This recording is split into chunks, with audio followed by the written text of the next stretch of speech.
কিন্তু কোন সিনেমা সেটার নাম সে মনে করতে পারেনি। কেন ওনাকে আপনাকে উত্তেজিত করার সুযোগ দিচ্ছেন? আপনি বসুন। উনি মনে করছেন উনি বেশি স্মার্ট।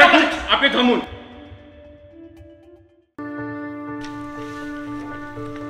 পরিবর্তন করবেন, এটা জঘন্যতম একটি কাজ। আর আপনার কি মনে হয় না জঘন্যতম কাজটা এখানে আমরা করছি?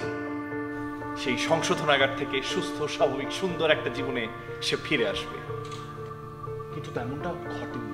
ওটের বগলে তলা একটা ছেঁড়া ছিল, আবার এরকম একজন বৃদ্ধ মানুষকে কাঠগড়ে তুলতে দুজন মানুষের দরকার পড়েছিল। জেন্টলম্যান, ঠিক আছে, অভিযুক্ত ছেলেটিকে যারা দোষী ভাবছেন তারা হাত তুলবেন। দোষী?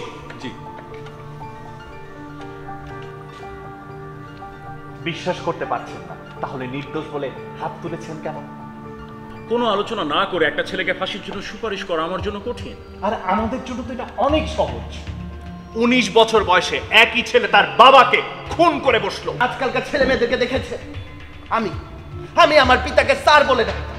এই বস্তি খুবই খারাপ একটা জায়গা, এবং সেখান থেকে যারা উঠে আসে তারা আমাদের সমাজের জন্য অনেক বিপদ নিয়ে আসে। বিশ্বাস করবেন, আমি যে দেশটা থেকে আসছি সে দেশে এমনটা কখনো ছিল না।